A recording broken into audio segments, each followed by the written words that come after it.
स्वागत है आप सभी का वीब एक्सप्लेन्ड चैनल पर। और आज हम एक्सप्लेन करने वाले हैं डेंडरडेन के एपिसोड नंबर 3 को। हम एक सेंटा डोडोरिया नाम की औरत को देखते हैं जो कि एक शो में शोमा नाम के लड़के से कुछ सवाल पूछती है। सेंटा पूछती है तुम्हारी उम्र 27 साल है। शोमा कहता है नहीं, मैं तो 20 साल का हूँ। सेंटा पूछती है तुम्हारे बीवी बच्चे हैं। शोमा कहता है नहीं, मैं तो अकेला रहता हूँ। सेंटा पूछती है तुम्हें कड़ी पसंद है। शोमा कहता है नहीं, मुझे तो रामेन पसंद है। शो खत्म होने के बाद दो वर्कर आपस में बात करते हैं। वो कहते हैं सेंटा डोडोरिया के पास साइकिक पावर्स है भी या नहीं, क्योंकि ये तो कोई बच्चा भी बता सकता है कि इस लड़के के बीवी बच्चे नहीं होंगे। जिसके बाद हम टर्बो ग्रैनी के कर्स को देखते हैं जो कि ओकारुन के ऊपर काबू कर चुकी है। वो मोमो के पास जाकर उसकी एक टांग उठा देती है, लेकिन तभी उसके ऊपर एक अटैक होता है जिससे वो पानी में जाकर गिर जाती है। और ये अटैक सेंटा करती है और कहती है मुझे लगा था मेरी पोती फिर से कोई निकम्मा लेकर आई होगी,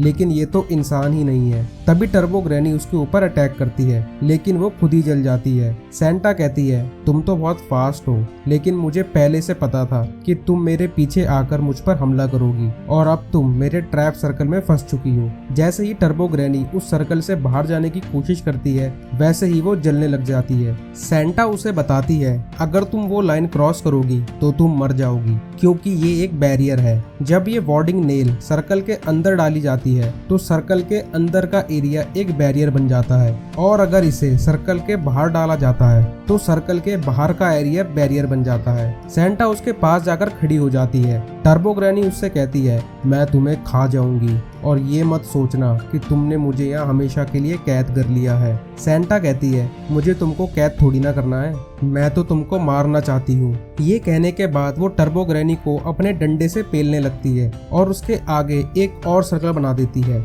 और फिर दोबारा टर्बो ग्रैनी के ऊपर अटैक करती है। टर्बो ग्रैनी उसे रोककर कहती है अगर तुम मुझे जलाओगी तो ये लड़का भी मारा जाएगा जिसे मैंने श्राप दे रखा है। सेंटा कहती है जो भी मेरी पोती को नुकसान पहुंचाएगा मैं उसे जान से मार दूंगी। ये कहने के बाद वो अंदर की सर्कल की लाइन मिटा देती है, जिससे कि अब वार्डिंग नेल सर्कल के अंदर आ चुका है और अब वो सर्कल एक बैरियर बन चुका है, जिससे कि टर्बो ग्रैनी जल जाती है। तभी मोमो नींद से उठती है। वो नीचे आकर अपनी दादी से कहती है मुझे आपसे कुछ बात करनी है। सेंटा उससे पूछती है तुम स्पिरिचुअल हॉटस्पॉट पर क्यों गई थी। मोमो बताती है मैं नहीं, मेरा दोस्त गया था क्योंकि हमारे बीच में बहस हो गई थी। वैसे ये बताओ क्या आपने किसी चश्मिश लड़के को देखा है, क्योंकि अगर मैं उसके आसपास नहीं रही तो वो बहुत बड़ी मुसीबत में पड़ जाएगा। सेंटा कहती है अगर तुम इविल स्पिरिट की बात कर रही हो तो उसे तो मैंने मार दिया, लेकिन तुम ये सब क्यों पूछ रही हो, तुम्हें तो भूतों पर बिलीव ही नहीं है और तुम्ही ने तो कहा था कि मैं तो एक फर्जी स्पिरिट मीडियम हूँ। मोमो अपनी दादी से ये कहने के लिए माफी मांगती है और उससे पूछती है सच सच बताइए आपने उस इविल स्पिरिट के साथ क्या किया। सेंटा कहती है मेन श्राइन में जाकर देख लो। मोमो जाते हुए कहती है अगर ओकारुन को कुछ भी हुआ तो मैं आपको कभी माफ नहीं करूंगी। मोमो भागते हुए जाती है और मन में कहती है ओकारुन एक एलियन ऑब्सेस्ड लड़का था जिसे बस दोस्त चाहिए थे। ये सारी मेरी गलती है, मैंने उसे वहां जाने के लिए फोर्स करा, मुझे माफ करना ओकारुन। मोमो जैसे ही मेन श्राइन का गेट खोलती है वो देखती है कि ओकारुन तो वहां बैठकर खाना खा रहा है। ओकारुन उसे देखकर कहता है मिस अयासे आप ठीक हो, मुझे तो लगा था मैंने आपका मर्डर कर दिया। तभी मोमो एकदम से गेट बंद कर देती है और चैन की सांस लेती है। तभी उसकी दादी उससे कहती है तुम कब से मॉन्स्टर्स के साथ दोस्ती करने लग गई, और वैसे जब तक ये बैटरी मेन श्राइन के अंदर है तब तक इसका कर्स एक्टिवेट नहीं हो सकता। मोमो अपनी दादी से पूछती है आपने मुझसे झूठ क्यों बोला कि आपने उसे मार दिया। सेंटा कहती है ऐसे ही मजे में, और वैसे क्या तुम्हें ये लड़का पसंद है।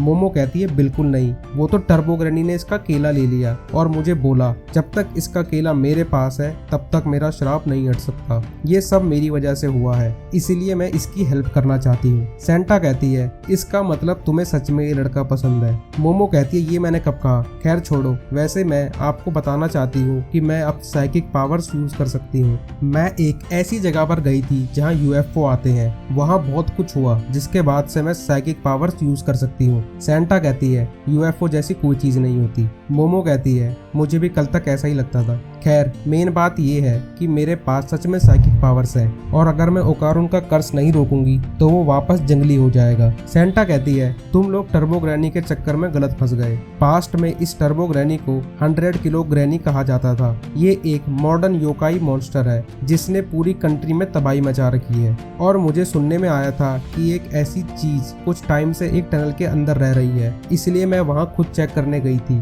लेकिन मैं टनल के पास भी नहीं जा सकी क्योंकि अंदर से काफी स्ट्रॉन्ग स्पिरिचुअल पावर आ रही थी। और ऐसा इसलिए था क्योंकि ये लोकेशन बाउंड स्पिरिट है। ये एक ऐसी स्पिरिट्स होती हैं जो कि एक खास जगह पर रहती हैं, एक ऐसी जगह जिसके साथ इनकी स्ट्रॉन्ग अटैचमेंट होती है और ये स्पिरिट्स अपनी जगह पर बहुत ज्यादा स्ट्रॉन्ग होती हैं। कोई भी spirit medium in location bound spirits को टक्कर नहीं दे सकता।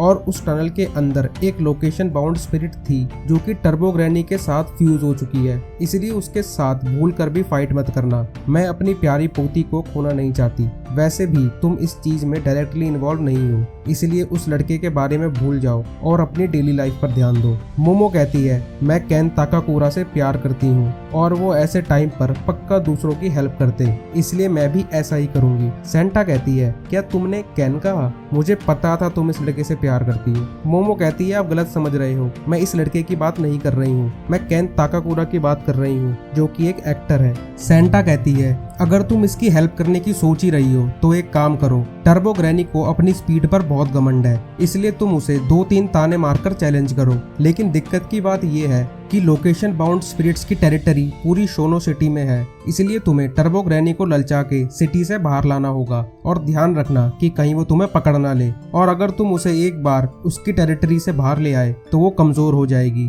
और फिर तुम लोग उसे हरा पाओगे। मोमो कहती है मेरी इन कमजोर टांगों को देखो, मुझे टर्बो ग्रैनी चुटकियों में पकड़ लेगी, इससे बढ़िया आप एक ऐसा बैरियर टनल के बाहर लगा दो। सेंटा कहती है ऐसा नहीं हो सकता क्योंकि मेरा बैरियर स्पेल सिर्फ उस गॉड की पावर को बोरो कर सकता है जो कि इस कैमिगो सिटी में रहते हैं। कैमिगो सिटी के बाहर मैं इस पावर को यूज नहीं कर सकती। मोमो पूछती है इसका मतलब हमारी भी खुद की टेरिटरी होती है? सेंटा उसे बताती है हर लैंड के अपने अपने गॉड होते हैं और एक यही तरीका है टर्बो ग्रैनी को हराने का, इसलिए अभी से अपनी फिजिकल ट्रेनिंग स्टार्ट कर दो जिससे कि तुम टर्बो ग्रैनी से तेज भाग सको। मोमो कहती है मैं कितनी भी ट्रेनिंग कर लूं लेकिन मैं ये नहीं कर पाऊंगी। सेंटा कहती है मैं तुम्हारी बात थोड़ी ना कर रही हूँ, मैं तो इसकी बात कर रही हूँ। ओकारुन कहता है आखिरकार आप लोगों ने मुझे भी बातचीत में लेने लायक समझा। मोमो कहती है सॉरी मैं भूल गई थी, लेकिन तुम्हारे पास भी इतना स्टेमिना कहाँ है और ऊपर से मुझे तुम्हारे कर्ज को भी रोकना पड़ेगा। सेंटा कहती है तो फिर एक काम करते हैं, तुम ओकारुन के कंधे पर बैठ जाना।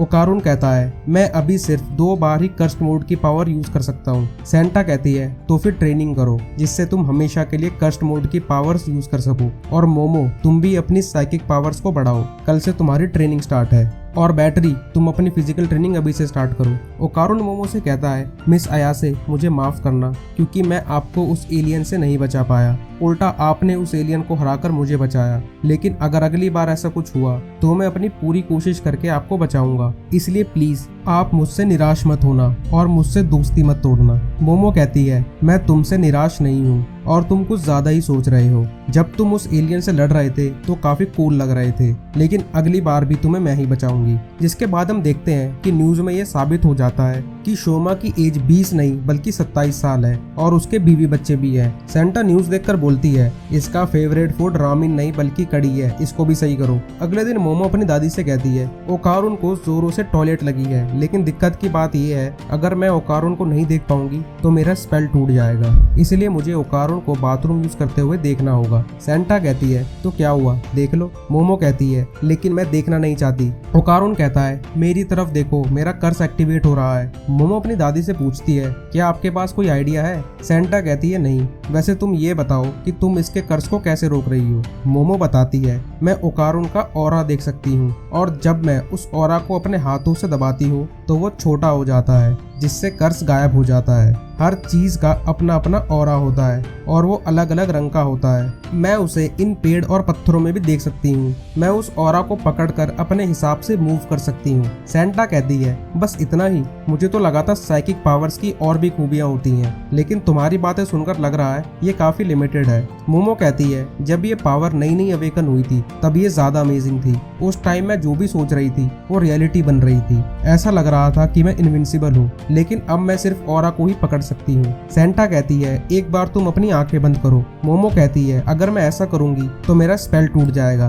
सेंटा कहती है दिक्कत ये है कि तुम अपनी आंखों पर डिपेंडेंट हो, तुम्हें अपनी सभी सेंसेस का यूज करना चाहिए, क्योंकि अगर तुम ऑरा को पकड़ पा रही हो इसका मतलब ऑरा को तुम टच करके फील कर सकती हो। इसलिए अपनी आंखें बंद करो और उस ऑरा को अपनी स्किन से फील करो और धीरे धीरे उसे अपने चारों तरफ महसूस करो। मोमो उस रेड ऑरा को छूकर बोलती है ये काफी ठंडा है। फिर वो अपनी दादी से पूछती है मैं कैसा कर रही हूँ। सेंटा कहती है बढ़िया, वो दोबारा ट्रांसफॉर्म हो गया। मोमो अपनी आंखें खोलकर ओकारुन को ठीक कर देती है। ओकारुन कहता है अब मैं और नहीं रुक सकता, जिसके बाद वो उसे बाथरूम यूज करने देते हैं, लेकिन मोमो दरवाजा खोलकर उसे देख रही होती है। सेंटा मोमो से कहती है तुमने कहा था जब तुम्हारी पावर्स नई नई खुली थी तो तुम इनविंसिबल हो गई थी, इसका मतलब वो ही तुम्हारी ओरिजिनल पावर्स हैं, लेकिन किसी वजह से वो पावर सील हो गई हैं और तुम्हें धीरे धीरे ट्रेनिंग करके उसे वापस आजाद करना होगा, लेकिन हमें ये नहीं पता कि इसमें कितना टाइम लगेगा। फिर जैसे ही मोमो बाथरूम के अंदर देखती है उसे वहाँ टर्बो ग्रैनी का कर्स दिखता है। मोमो अपनी दादी से हेल्प करने के लिए बोलती है, लेकिन उसकी दादी के नाक और कान से खून निकल रहा होता है। मोमो टर्बो ग्रैनी से पूछती है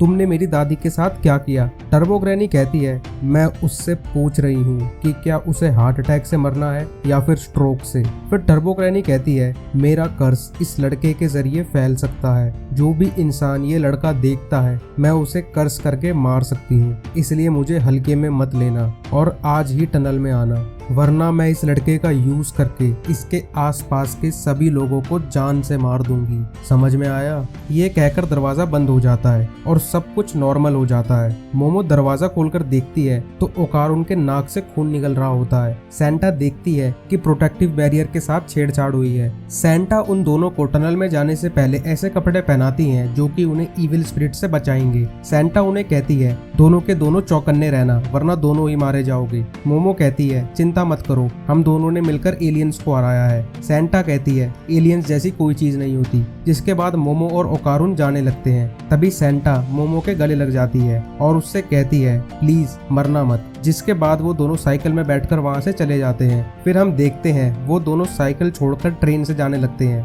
ओकारुन उससे पूछता है हम लोग ट्रेन से क्यों जा रहे हैं। मोमो बताती है क्योंकि साइकिल से पहुंचने में टाइम लगता और तुम भी नहीं चाहोगे कि तुम्हारा स्टेमिना वहां पहुंचने से पहले ही खत्म हो जाए। फिर मोमो कहती है तुम मेरे से बचोगी नहीं टर्बो ग्रैनी। ओकारुन कहता है मुझे माफ करना, ये सब मेरी वजह से हो रहा है। मोमो कहती है उस बुढ़िया की आखिर हिम्मत कैसे हुई मेरे सबसे करीबी इंसान को चोट पहुंचाने की। मैं उस टर्बो ग्रैनी का मार मार के मोर बना दूंगी। और इसी के साथ ये एपिसोड यहीं खत्म हो जाता है। तो मिलते हैं फिर इस एनीमे के नेक्स्ट पार्ट में। तब तक के लिए वीडियो को लाइक, चैनल को सब्सक्राइब और बेल आइकन को दबाना ना भूलें। सायोनारा।